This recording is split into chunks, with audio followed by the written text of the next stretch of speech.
Welcome to Commission Ed, the Air Force Officer Podcast.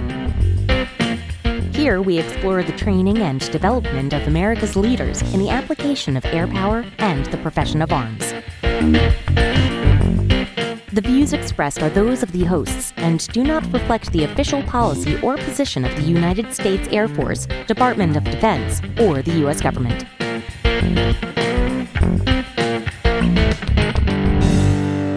Welcome back to another episode of Commission Ed, the Air Force Officer Podcast.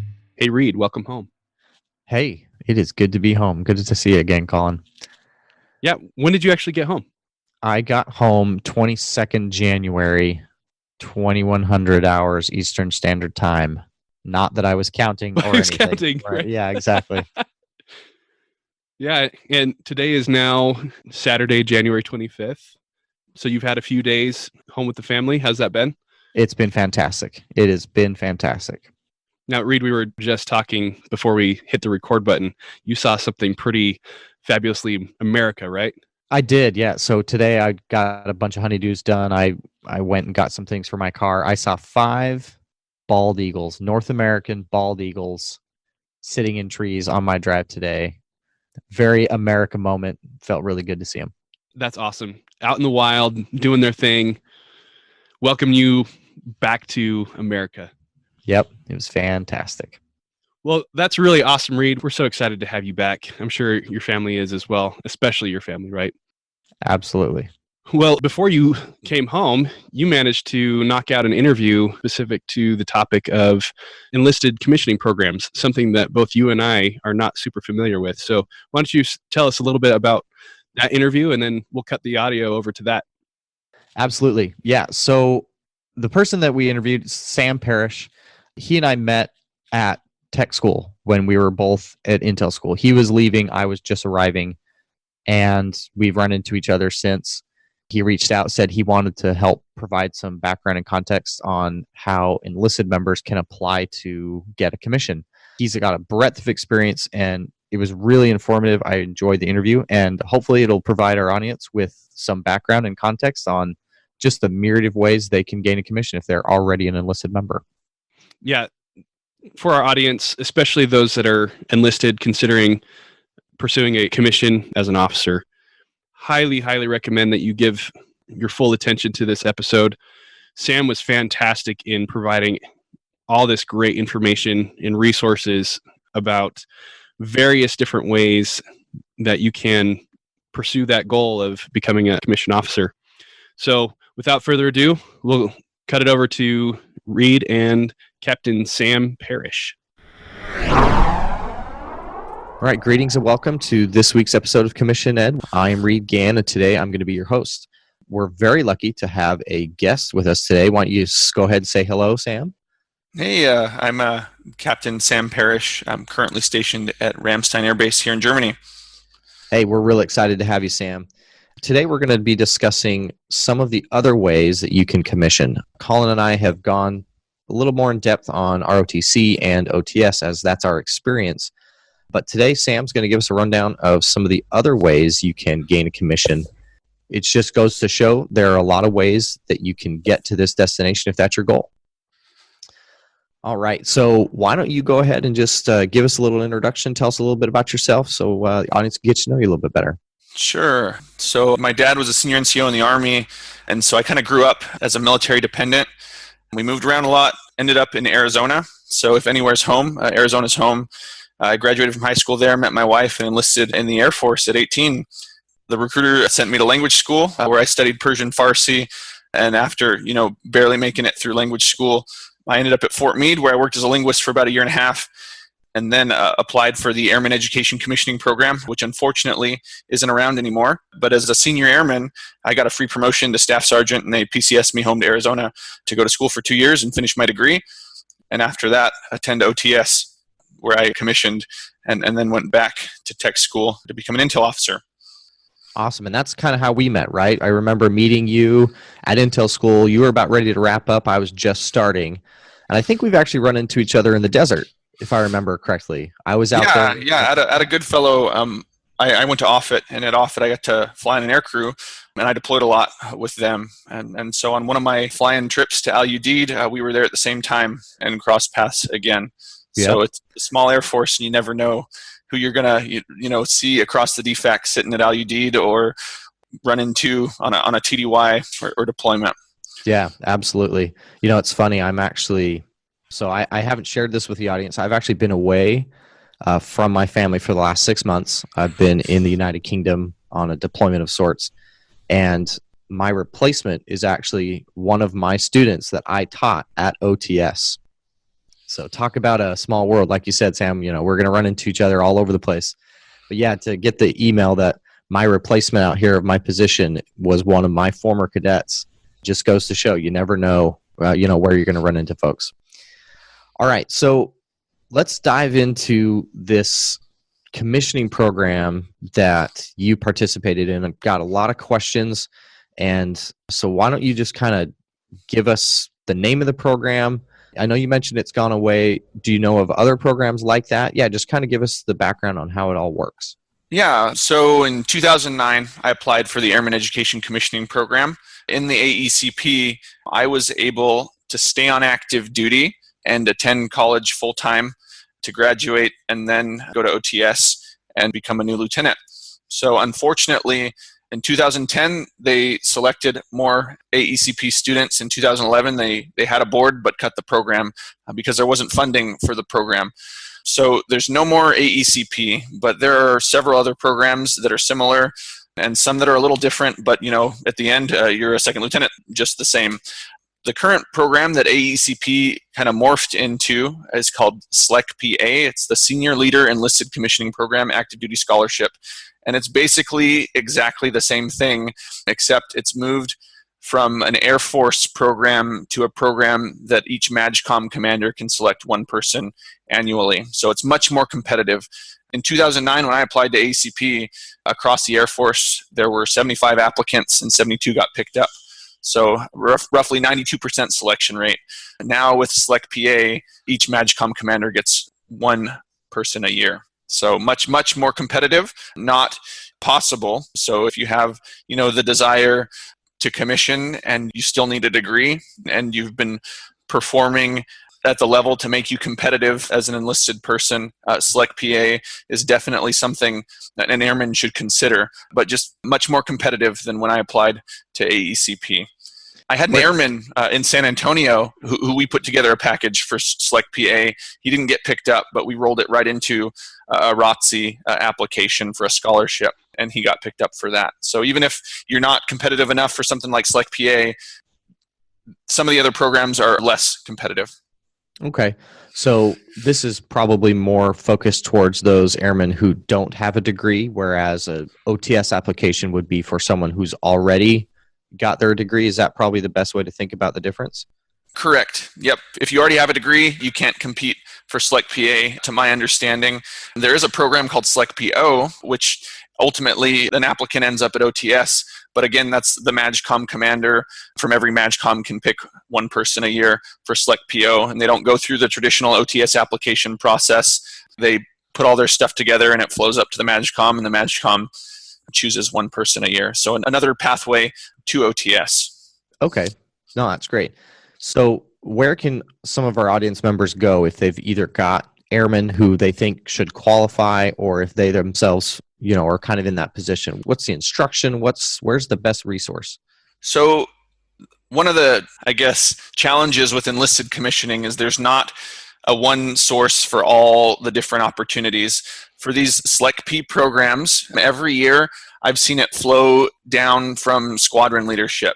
So I imagine, at the MAJCOM level, they put out we need applicants for this program, and it flows from the MAJCOM down all the way to the squadron, and then from the squadron leadership disseminates it to the flights. So every year I've seen a call out from my squadron saying, hey, send us your applications for this SLECP program. The challenge is that, you get it and you have like a 2-week deadline. So you got to be on top of things and you got to be ready. So when you see it one year, you can kind of start to prep for the next year. And that way, when it rolls down, you've been accepted to a university that has a ROTC program that you can be administratively attached to, and you don't have to get all that together in 2 weeks. Okay. Yeah. So there should be an annual call out that comes down from the MAJ comms, and then at the ground level, an airman can go to their chief or superintendent, who hopefully pushes out taskers within their units. Awesome. No, that's really good. Thanks for that. When I was discussing in our OTS episode the variety of ways you can get selected for OTS, I wasn't even aware of all these. I'd heard that there were these programs out there.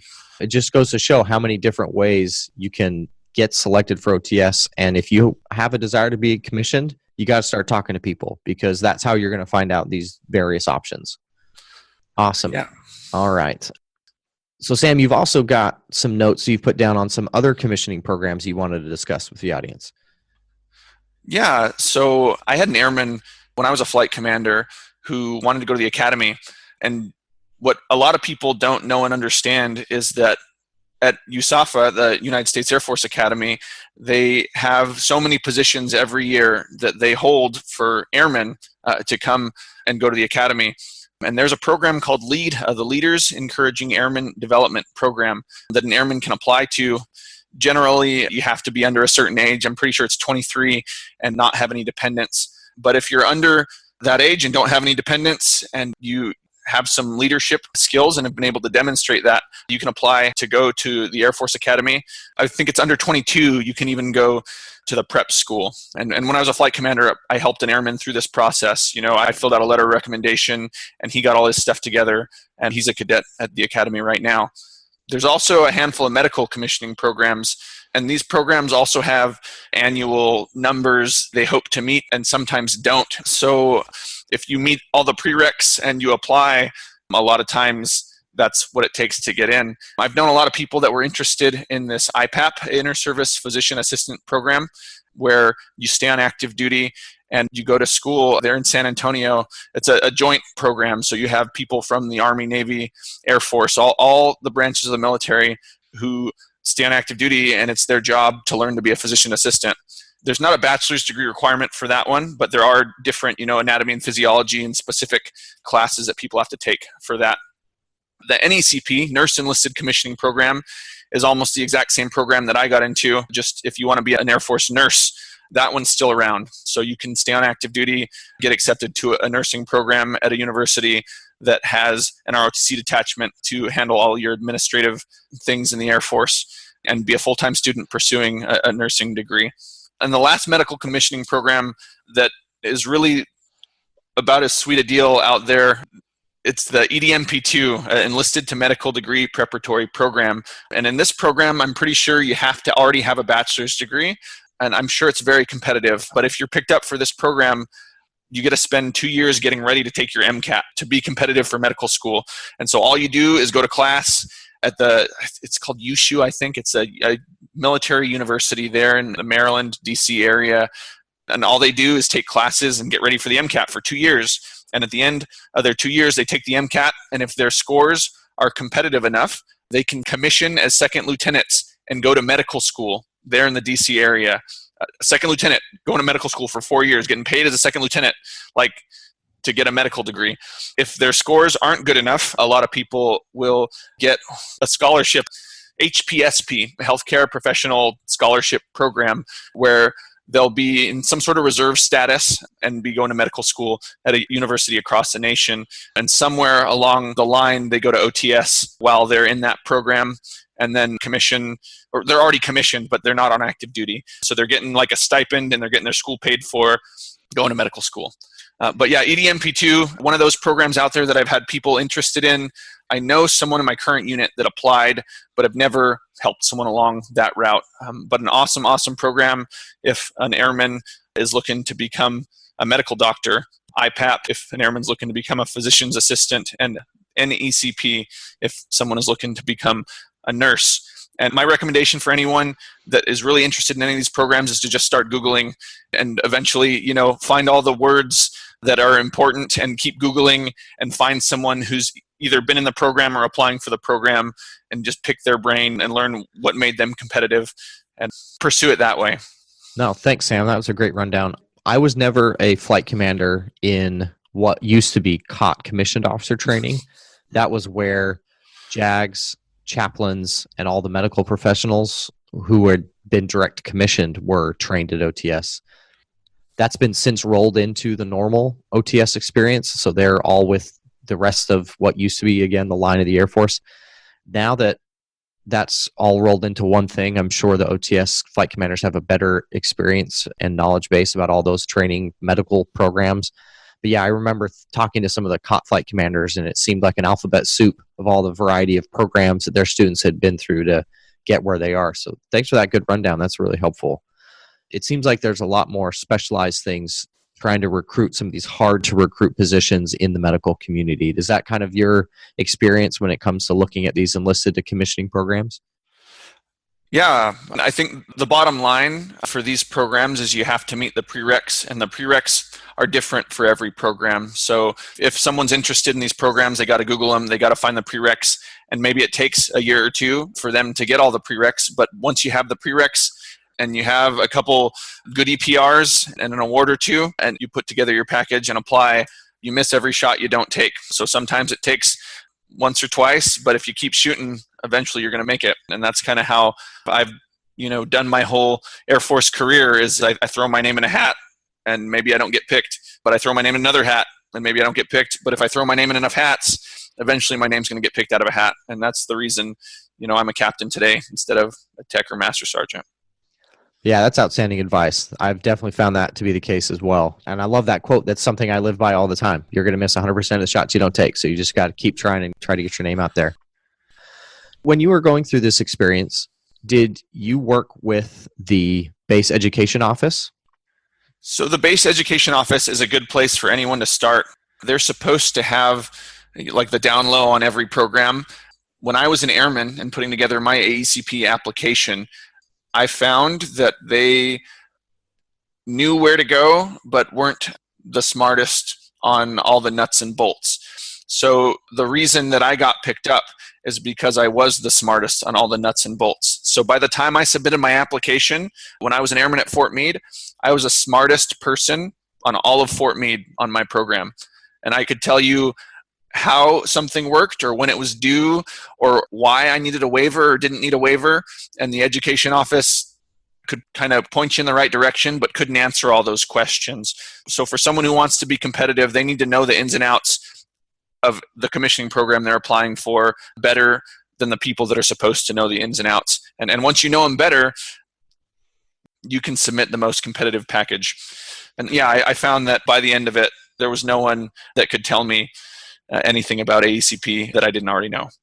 That seems really in line with most of my students' experiences. The application process is challenging enough that you're going to have to go out and get it. You're going to have to go and put in the work to get yourself over the finish line. There's a lot of people out there willing to help you get started and get pointed in the right direction, but it's going to take you to get across the finish line. So that seems like a really common experience across all these application processes and experiences. Yeah. In my experience, when I didn't know what I didn't know, I just went to Google, and I actually found an article that was written in, I think, some Fort Meade Post newspaper about a senior airman that got into the same program I did, but in 2004. And she went away to UCLA in California for school. And at the time, MySpace was big, and I actually found her on MySpace. And she just happened to be a lieutenant stationed at Fort Meade. And so as a senior airman, I started this conversation with this lieutenant at Fort Meade.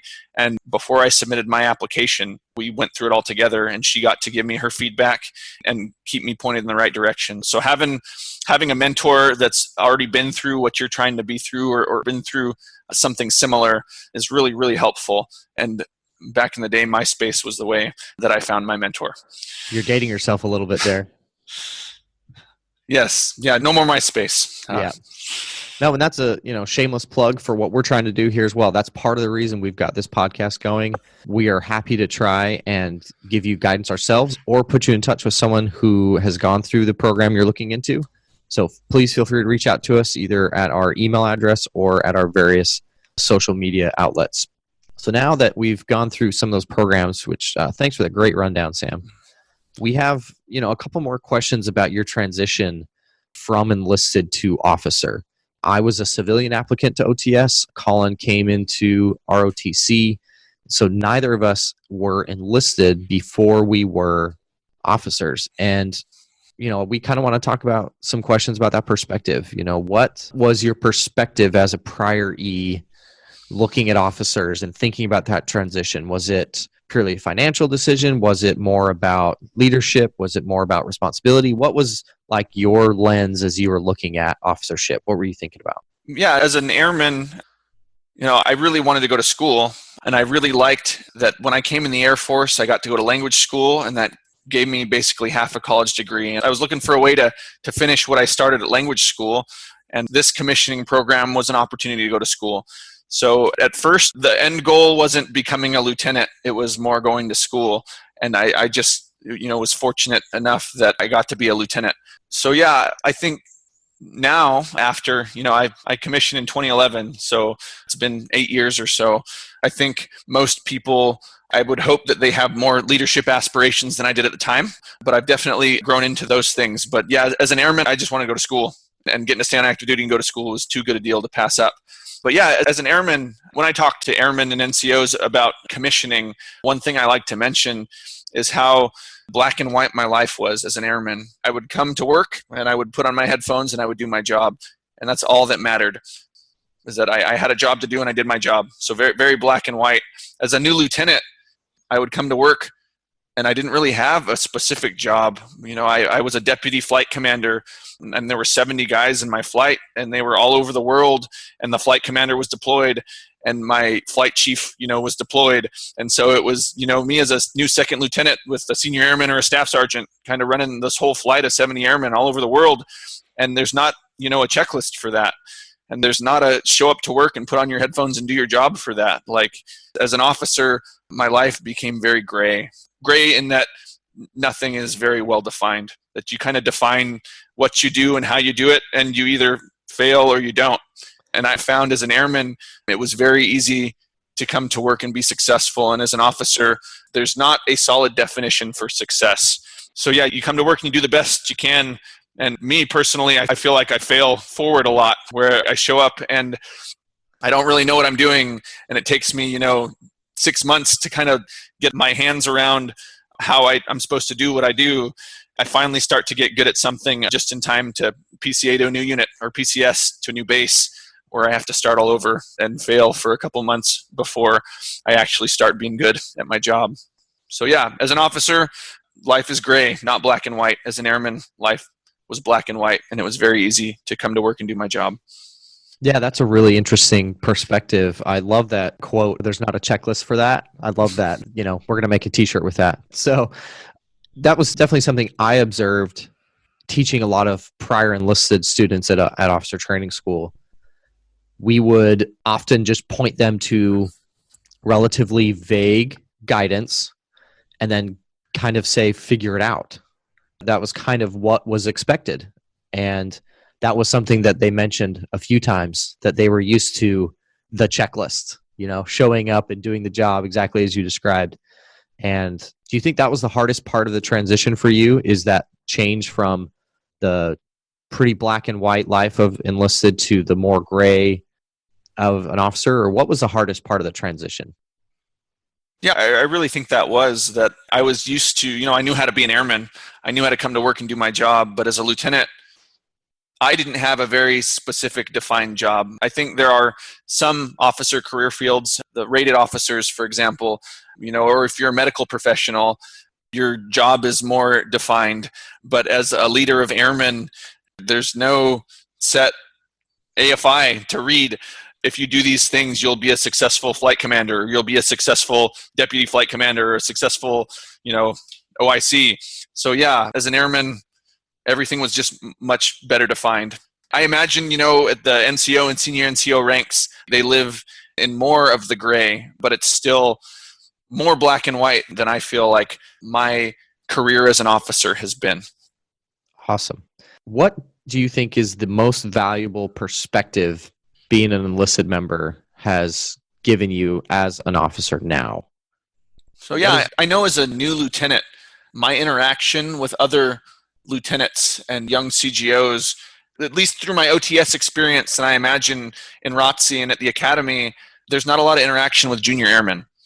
So I've met lieutenants that have been in the Air Force. They did their 4 years in ROTC or 4 years at the academy, and they never really had to deal with airmen or talk to airmen, or they just don't understand how to interact with airmen. And so because I was an airman, I knew how to talk to an airman, and I knew what motivated me as an airman.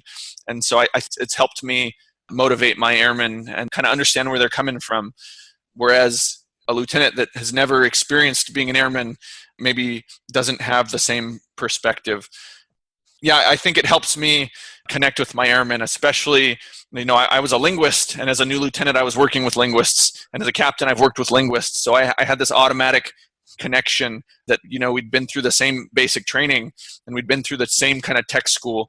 And when you can kind of say you've come from the same place, it's much easier to put yourself in someone else's shoes. I think being an enlisted airman helps with my empathy, right? I can empathize with an airman. My dad was a senior NCO, so a lot of times I look at senior NCOs and I see things that I saw in my dad. And so as a leader, I think my skills and empathy really help me lead my airmen. And the more a leader can develop empathy for the people he or she leads, the more effective the leader can be at taking care of people and getting the mission done. That's really interesting, and I appreciate that a lot. One thing I was thinking of, do you find it challenging to have to be a jerk sometimes if you have more empathy for your people? I'm trying to explore that line, I guess, right? At some point, you're going to have to give someone difficult news. You're going to have to hold the line on some standard, or you're going to have to be hard on them. And one thing I found at least challenging at first when I was an OTS flight commander, I empathize with my students so much because I was there such a short time ago. I mean, I was a flight commander in the same squadron that I was a student in. I was in my own flight room. And whereas I used to be behind the desk, now I'm standing up at the front. When I'm kicking on doors at 4:30 in the morning to wake my students up, that was my room, not that many years ago. And for the first class or two, I related to them so much that I had a hard time being hard on them because I kind of empathized a little too much. How have you found a way to balance that, or is that just unique to my experience, or what are your thoughts on that kind of idea? I think personally, any time that I've asked, my NCOs or my airmen to do something hard, I try to at least be there with them at first, right? And I think as long as I'm there, like I have gone to work on a Saturday at midnight and stayed until Sunday morning writing a quarterly award. And usually when I do that, I have the airman we're writing on and the airman supervisor and my flight chief. And if we're all doing that because we got a last minute, hey, this is due on Monday, as long as we're doing it together, I feel like it legitimizes my position in their eyes, and it also motivates them to continue to do those kind of hard things like coming in at midnight on a weekend. I think that's kind of the opposite direction of where you were going with that. But it's good truth at the same time. I mean, I love that if you're there with them, that it's easier to ask them to do hard things. No, I think that's an absolutely important nugget of wisdom there. Yeah, especially when I was a lieutenant and I was in my flying squadron, there was always more to do than could be done in a day. And I really learned to delegate there, and how even in delegating tasks, you can still be very fulfilled at the end of the day. And I think just knowing that everything had to get done, when you have 10 things to do and you're one person and you've got a tech sergeant here and a staff sergeant there and an airman there, and you can kind of pass the tasks out and together kind of accomplish all these things where at the end of the day you can say that you got it all done. It's surprisingly fulfilling. And I think especially in that unit where everyone is just so used to, so hard to get things done, when you got a deadline, you just get it done. One of my DOs once, I remember him saying something like, if you wait till the last minute, it only takes a minute, which isn't necessarily the best life advice, but I think I've run into that as an officer, especially in that first unit I was in, because we had so many people in so many places, busy all the time. So if you wait till the last minute, it only takes a minute. Again, not the best life advice, but one way to get things done. Yeah, it sounds like that DO's had a lot of last minute things pop up to develop that kind of knowledge. That's great. So this has been really great, Sam. I really appreciate it. What is some advice that you have for any prior enlisted members or members who are enlisted right now who are looking to commission? Yeah, I think for anyone that wants to be competitive at anything, in the Air Force in particular, the best thing you can do is show up, be good at your job, and lead. So as long as you do those three things, when it comes to trying to get into OTS or trying to get into another commissioning program, or if you want to be a senior NCO someday, if you show up, you're good at your job, and you lead, people are going to know who you are and what you're about. And if people know who you are and what you're about, they're going to look to give you opportunities that people who aren't well known, who they are and what they're about, don't get. So if you're an airman and you're good at your job and you show up to things that maybe aren't your day-to-day job, but an extra opportunity to lead or to learn to lead. So one of the reasons I got into my program is that my commander at the time was holding like a self-defense kind of combatives course, and he would do it periodically. And as an A1C, I decided that, for 2 weeks straight, I would get up at 5 o'clock in the morning and go to my commander's self-defense course that he was teaching. And so, in this squadron of 200, 300 people, I was just an airman, but my commander knew who I was and what I was about because I showed up to this extra opportunity. And so when he heard, Airman Parrish, he knew what my face looked like. And he knew that I was willing to wake up at 5 o'clock in the morning and do something outside of my normal day-to-day to be a better airman. So that's where I showed up. As an airman, I didn't have a lot of military leadership opportunities, but I was involved in things off base. I was working with the Boy Scouts, and so I kind of developed my leadership skills there and was able to demonstrate that I could lead in that kind of volunteer work. And as an airman, as a linguist, I was good at my job. I had really good language scores. So with my good language scores, with the leadership, I was able to demonstrate even outside of a military capacity. And because I showed up and my commander knew who I was and what I was about, everywhere along that chain, people were willing to push my application for a commission. So show up, be good at your job, and lead. And as long as you do those three things, you'll be competitive for competitive opportunities like commissioning. That's awesome. That's a really great rundown and solid advice. We get that question quite a bit in our interactions with our audience, and it's something we love to answer, but it does strike me sometimes as if they're asking the question, how can I be competitive? I'm applying for a board in 2 months. My thoughts are it's kind of too late to really adjust, right? You kind of need to make your excellence be part of your life. You need to have started this a while back, and it sounds like that lines with what you're recommending there. It needs to be part of who you are.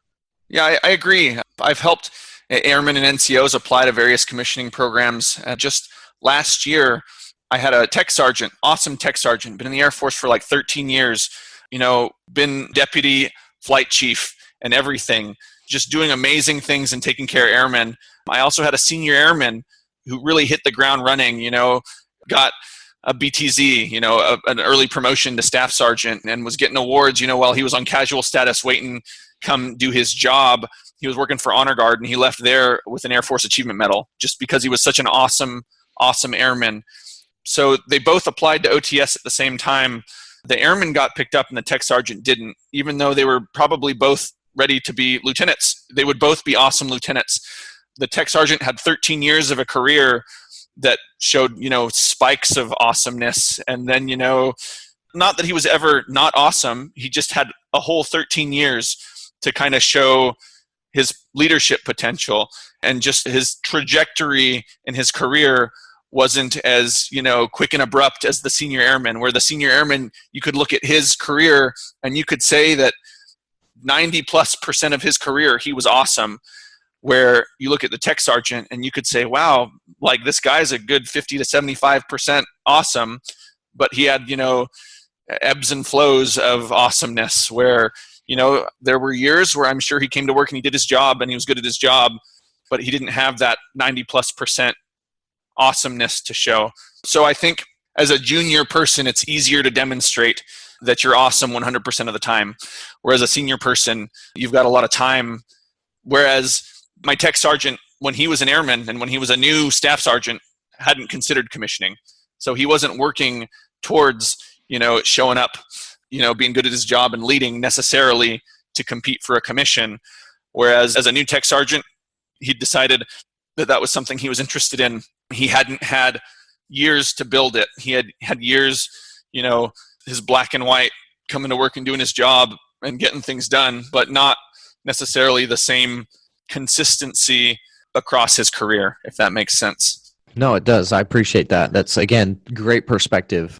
Having been a former OTS instructor, I do get a lot of questions from people who have been selected or are applying, but I haven't helped as many people go through the application process. So I really value that insight, that, that perspective that you bring. So this has been super helpful. I hope the audiences find it helpful as well. Sam, what are, your last little tidbits of wisdom before we sign off for the week? Yeah, I think for anybody that's interested in a commission, as long as they have the record and the desire, they should go for it. As long, even when someone, there are naysayers out there. When I was an airman, there were other airmen who I would tell them I was applying for this program, and they would say, "Oh yeah, nobody gets picked up for those kind of programs." And just kind of like we talked about earlier, you miss 100% of the shots you don't take. And so even though I had buddies who were like kind of bashing doing more than showing up and doing your job, I threw my name in that hat anyway. And so when I threw my name in that hat and I got picked up, I got buddies that are still staff sergeants today. Not that there's anything wrong with being a staff sergeant, but it's just, a different way to be in the Air Force.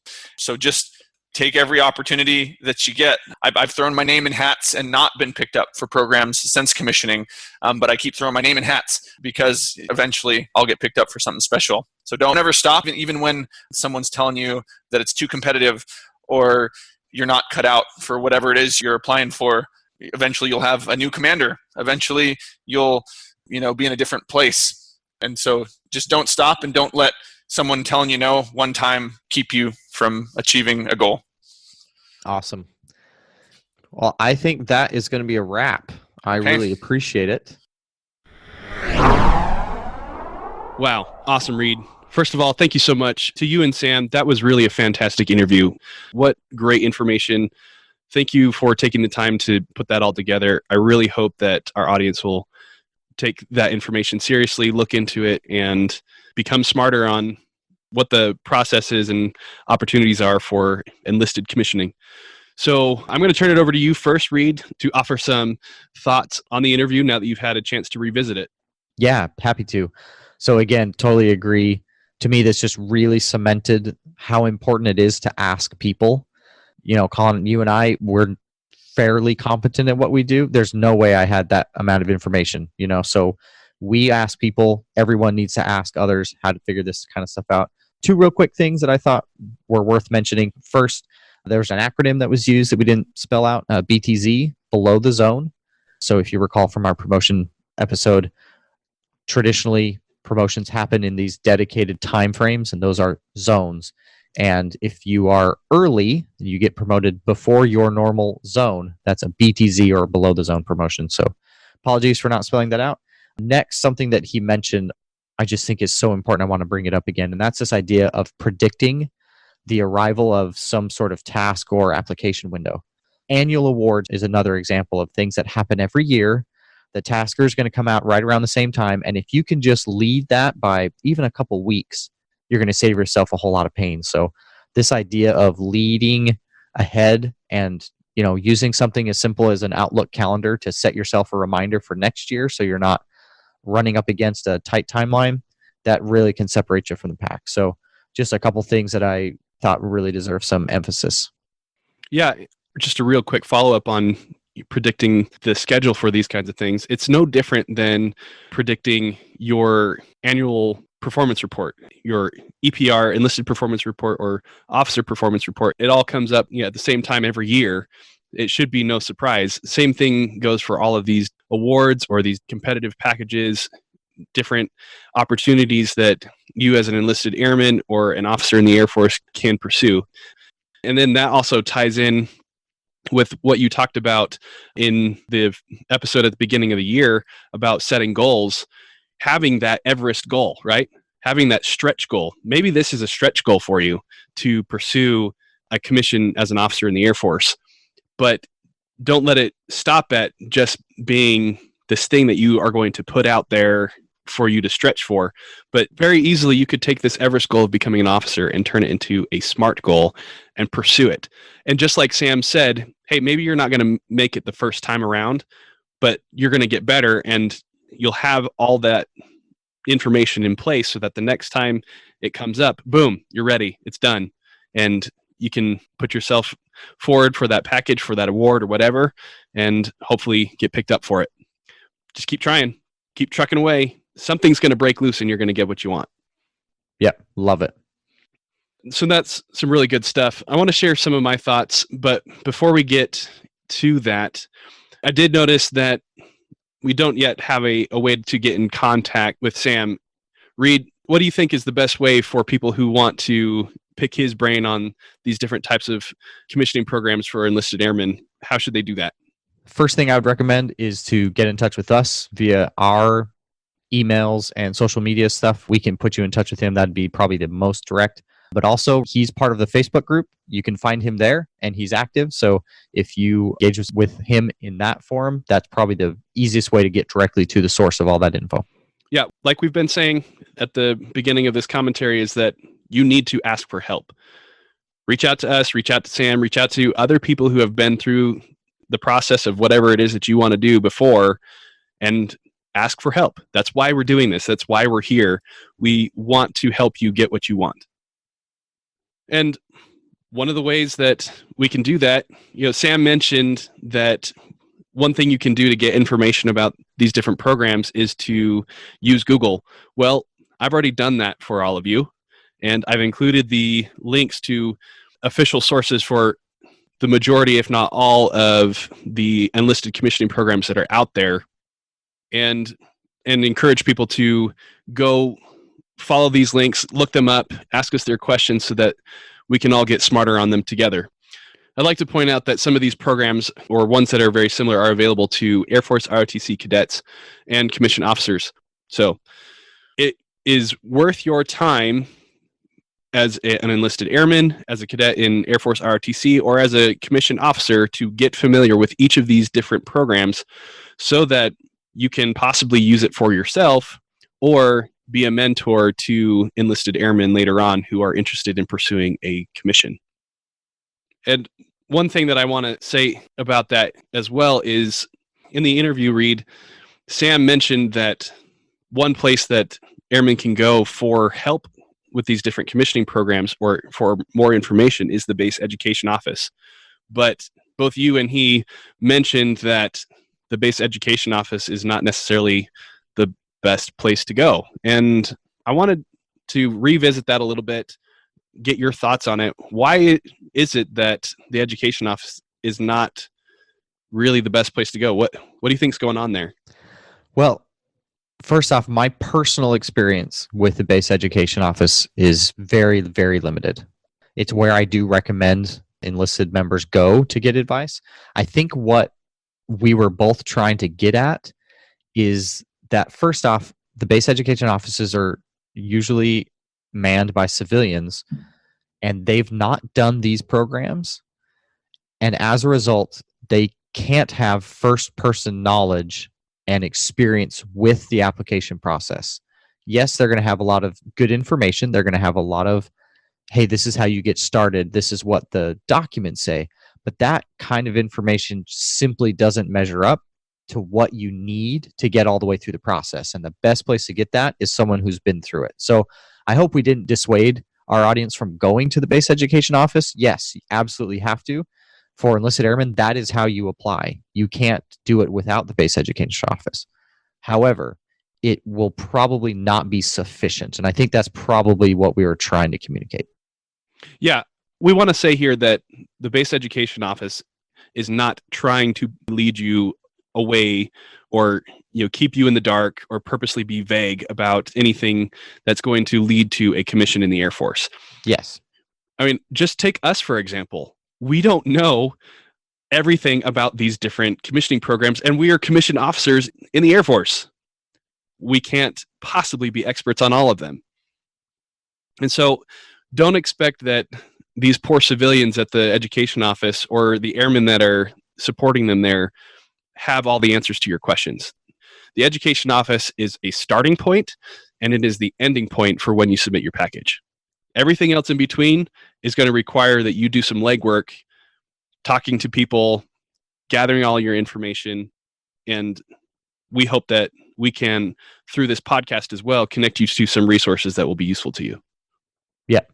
But even so, if you really want to be an officer, you're going to have to go out and get it.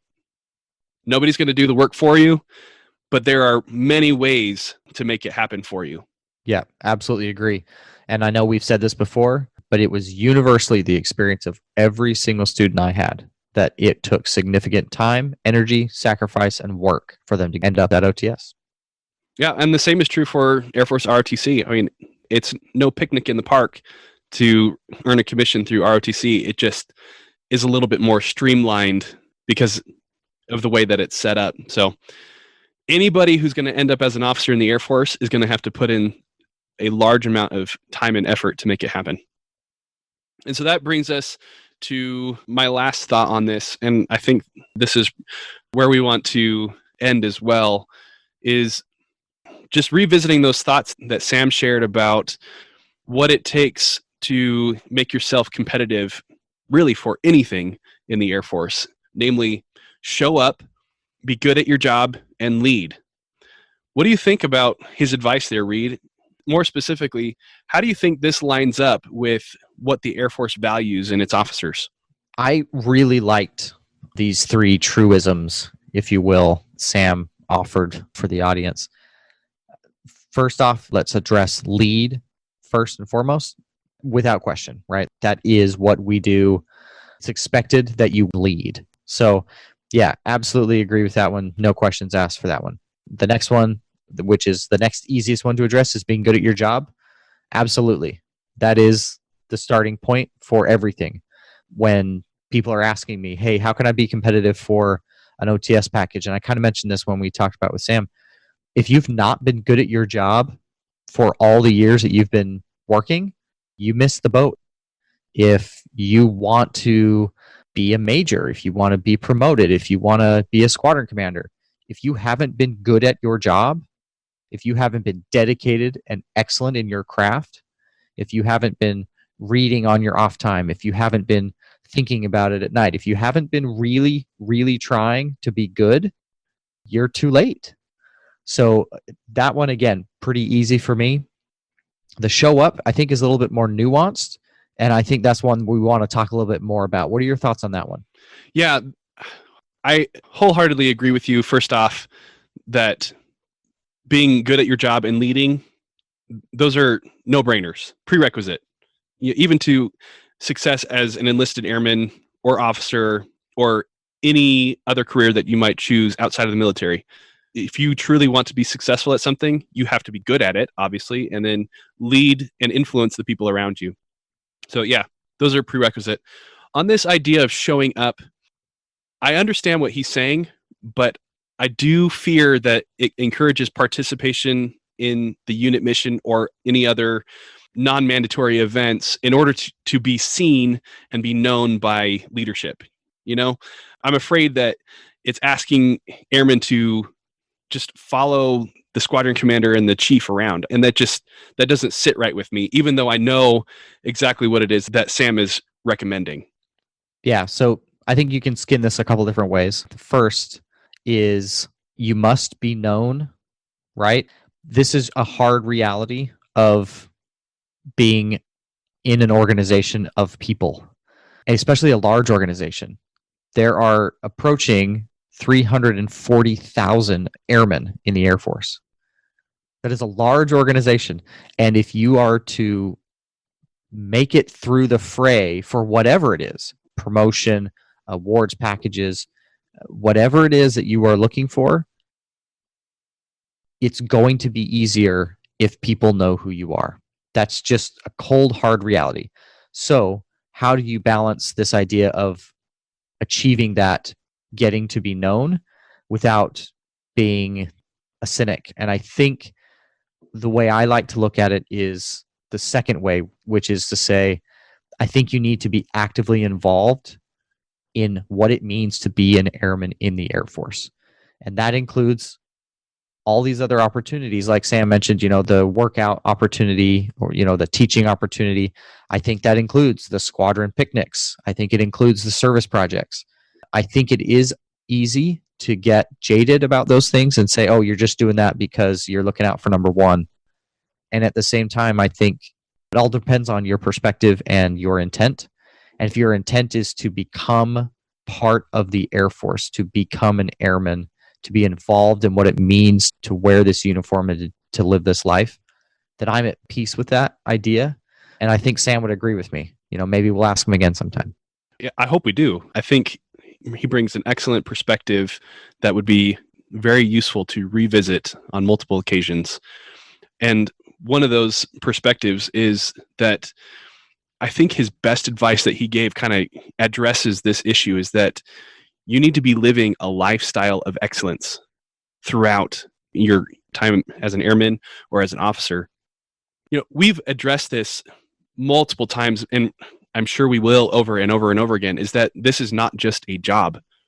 That, this idea of showing up outside of the things that are required of you or just being good at your job, is that it's not just a job. It is a lifestyle. It is part of who you are both on and off duty.